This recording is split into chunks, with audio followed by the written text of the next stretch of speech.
policeman then walked over to this kid's bike. He pulls up the seat and then pulls out a whole bag of weed. You guys are in big trouble.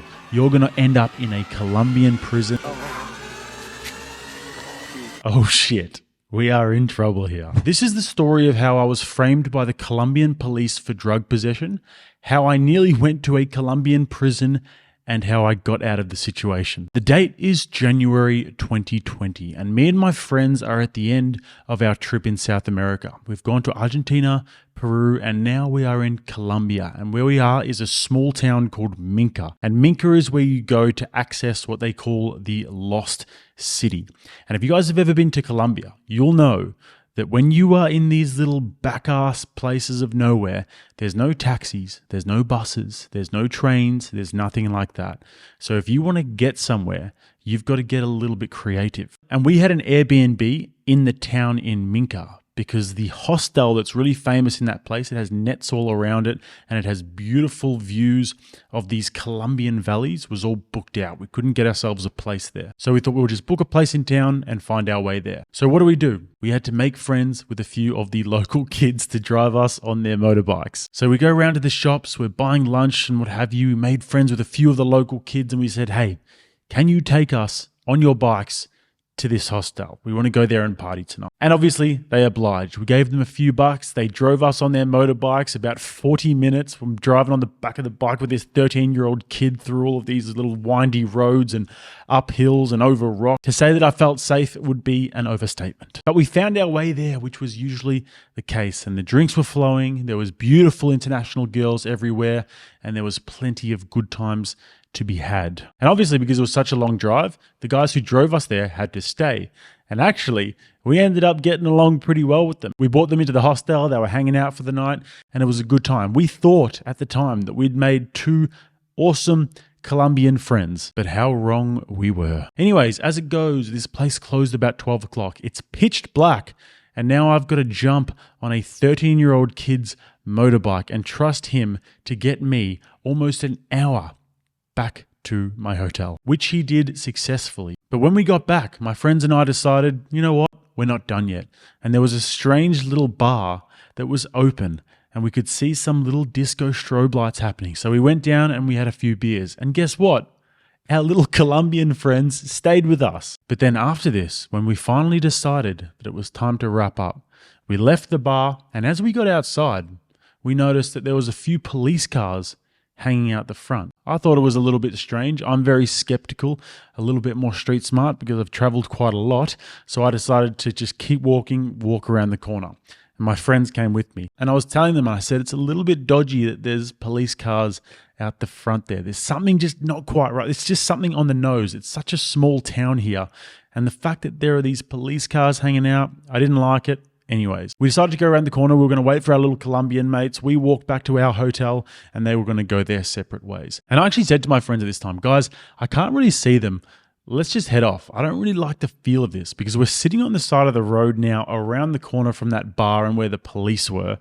And I'm thinking to myself, there's just something not quite right about this. But then lo and behold, they come zooming around the corner on their motorbikes. And we thought, great, here they are. We're just going to walk home, all done.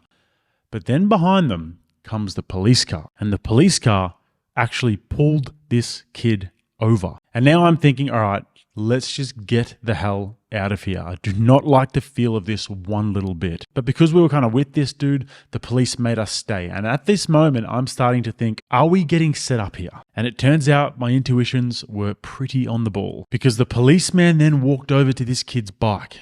He pulls up the seat and then pulls out a whole bag of weed. And now I'm thinking to myself, oh shit, we are in trouble here. And so this policeman grabs the kid, slams him against the bike, handcuffs him, and my friend, who I was with at the time, starts going, no, leave him alone. And I just said, shut the hell up. We are getting set up.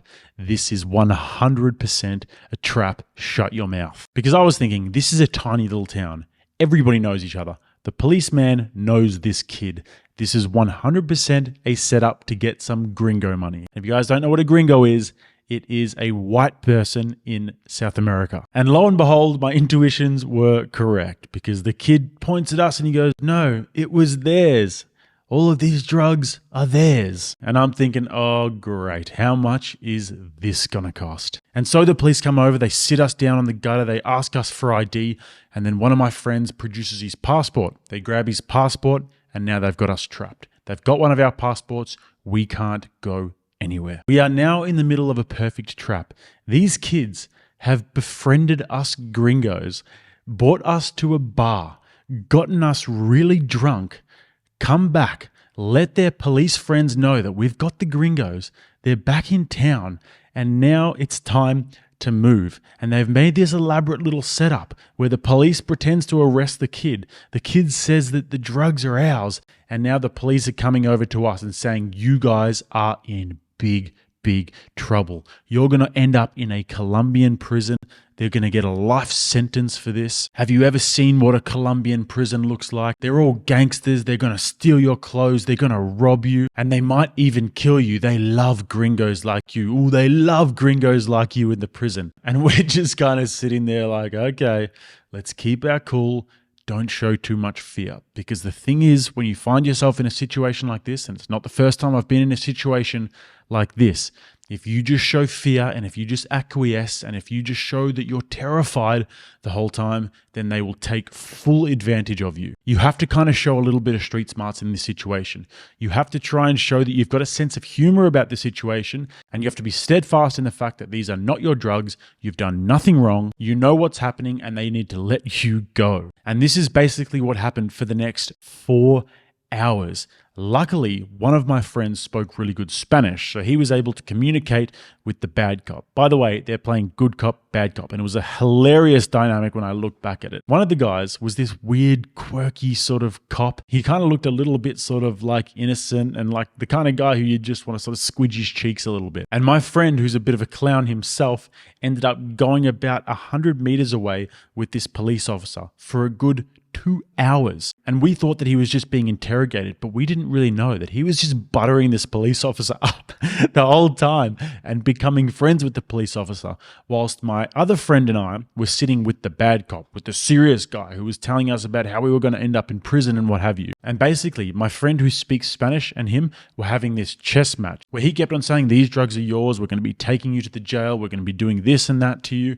And my friend would say, nope, that's not what happened. They're not ours. You're framing us. Give me my passport back, etc., etc., etc. And this happened for 4 hours until eventually, after a war of verbal attrition, my friend who had separated himself came over with the other police officer who he was now literally best buds with, and they started doing little role plays where he would handcuff my friend and we would have a laugh about it.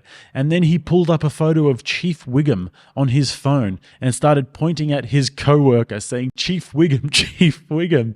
And then what started to happen was that we obviously couldn't take them that seriously anymore. And the facade just slowly started to fall. And we had kind of endeared ourselves to these police officers, and it became a strange little case of Stockholm Syndrome, where we all knew that everything that was happening was kind of bullshit and there was going to need to be some sort of a resolution. But after 4 hours, there was almost a kinship between us. We understood that they just wanted to get some gringo dollars, and they understood that we were just drunk and we just wanted to get home. And eventually it got sorted out by us offering them equivalent to about 50 Australian dollars to get my friend's passport back and go home. So moral of the story, guys, first of all, be very careful who you trust when you are traveling, especially when you go to countries where you have a dollar sign on your head. Don't be so quick to befriend everybody. Unfortunately, there are many situations where people will take advantage of you. Secondly, when you are in these sorts of situations, people can smell the fear on you. You have to try and have somewhat of a poker face